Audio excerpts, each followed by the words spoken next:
nation's first orcish police officer. Hey, don't get me stabbed. Wyvorks always gotta be the bad guys. Well, Joel, this is not your typical action movie. In fact, there's nothing typical about this movie. Yeah. Well, when you were on Conan, you were asked to give your best description of Bright, and you said, think of it as the energy of Training Day meets Lord of the Rings. Yes. Which is a little bit baffling, but also surprisingly accurate in some ways. Yes, yeah. To both of you, were you confident that you could pull off this odd cocktail? No, I wasn't confident at all, but that's what was exciting to me. Will lacks a lot of confidence, as you can see. But yeah, I love that description, an odd cocktail. That's really what it is. It's like this mashup. My confidence came from David Ayer. I'd worked with David Ayer before. I'd seen his work, and it is bizarrely reminiscent of David Ayer's mind. Right? Okay. It's like when you spend time with David, it's like these are the images that sort of come to your mind. But it's so wonderfully weird. I was excited about taking a shot. The fact that it was so strange, you know, as an artist, it was fun to get out on that limb and hoping it doesn't break under your feet. It seemed like he was the right person for the job too, considering that he was responsible for Training Day, writing Training Day, and also for End of Watch. The familiarity of that part of his work, that part of his portfolio, mixed with what he'd just done with you guys in Suicide Squad, those fantastical elements. So it felt like the combination of those things meant that he, if anybody was going to do it, Sure. Will, you of course play an African-American cop who's racist towards Joel's character, who's an orc. You know, you said that you responded to the flipped racial perspective of this movie. Joel, you've said that this is social commentary in addition to being an action film. Did this movie give you new insights on racism and the class divide, perhaps, while making it? Yeah, it was really interesting for me to play the racist character, right? Like to play, you know, in our movie, the elves represent the top, they represent the haves, and the orcs represent the bottom of society, the have-nots. And the humans are squeezed in the middle. So for me, as an African-American police officer, being racist against the orcs, it was interesting, sort of what the understanding for me that developed out of that is all of the isms, racism and sexism and nationalism, all of the isms are a result of a desire for comparative superiority. Right. Everybody wants to feel comparatively superior. And then whatever part of you wants to feel superior is the ism that you take on. And it was interesting. For the first time in my life, I could see racism and sexism and nationalism coming from a space of fear and insecurity and ignorance. It was playing this role, it just became that much more clear to me, the source of the problems. Right. Joel, did you want to? You can't top that. You should just. There's no way. There's no way. I can't believe you're going to take a shot to top what I just said. I'm going to. Well, one thing that really struck me making the movie is, you know, and injustice is a really big theme that resonates with me. But what struck me is the reminder that I've never really experienced much injustice in my life. I grew up in Australia. I'm a white middle class guy who grew up in a very lucky place. Right. With beautiful eyes. With beautiful eyes. Beautiful eyes and cheekbones, you know. Like, it's everything you need to succeed in this world. Yeah, right? And then David went and covered them up with 3.5 hours of makeup. But being under that makeup actually made me feel very isolated and very alone. And not that it made me feel like everybody on the crew was bullying me as I was being bullied in front of the camera.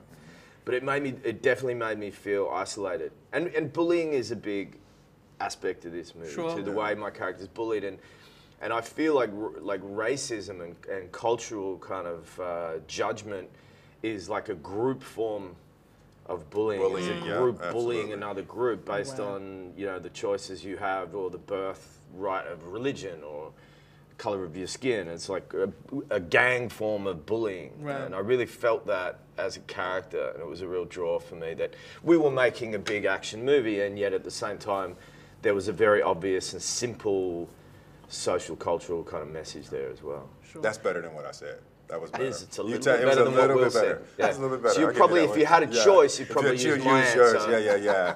Yeah, and Good thing I cut to can use Will both. nodding and going. Yeah. Will, were you relieved that you didn't have to go through hours of makeup? And was that the hardest thing about this character? Just the 3 hours that you had to spend every morning? Definitely the hardest thing, next to spending so much time with Will. Yeah, because that can be Tough. excruciating. Yeah. No, it was definitely tough, and I'm sure he's glad that he didn't have to do it. 'Cause this is Will's makeup. I'm going to do an impression of Will's makeup. Yeah. That's it. All of about Ready to 5 go. seconds. Yeah, it was rough. Like Joel, you know, 3.5 hours of makeup every day for 60 days, you know, and so we got into almost 3 months, and I started seeing what can only be described as a psychotic episode brewing.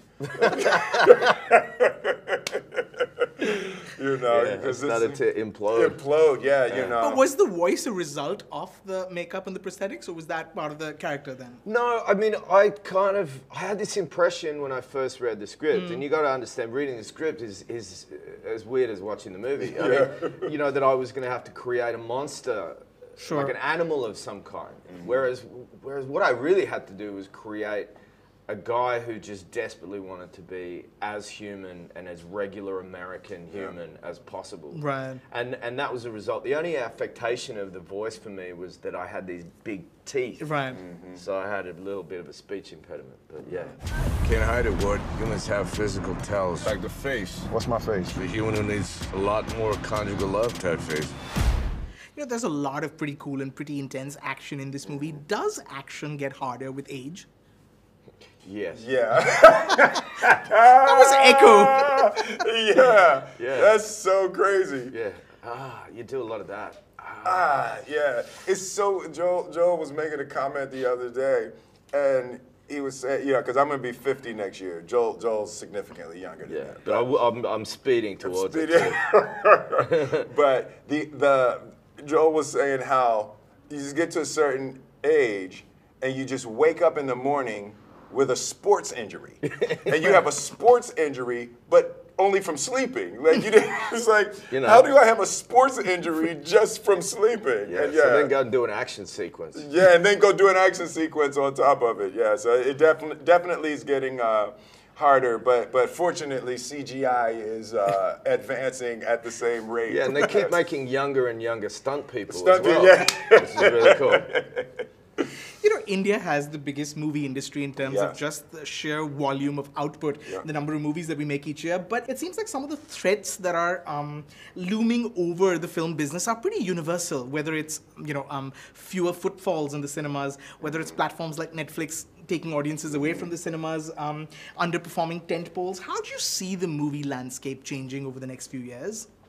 I think what's really interesting, and I've been looking at it hard for the last 4 or 5 years, and it's shifting as human beings are shifting. How human beings want to consume entertainment, and the idea of being able to create entertainment across platforms. So I think that the cinema will never go away because it's like a concert. No matter how good the music sounds in your house, no matter how great a system you have in your house, you'll never not want to go to a club. You'll never not want to go to a concert, So I think the cinema will always be there in that sense. And I'm also interested with Netflix. When Independence Day came out, so on a Friday, I had the Fresh Prince, and everybody was calling me Will. That Monday after Independence Day came out was the first time anybody ever called me Mr. Smith. Right. Right? So there's something about that big, giant movie screen that creates an awe for people. So I'm really interested to see, Netflix is doing, Bright is the biggest digital release in history, right? So it'll be interesting to see, does it hit that spot for people that the silver screen hits? Right. Joel, did you want to add to that? There's no way.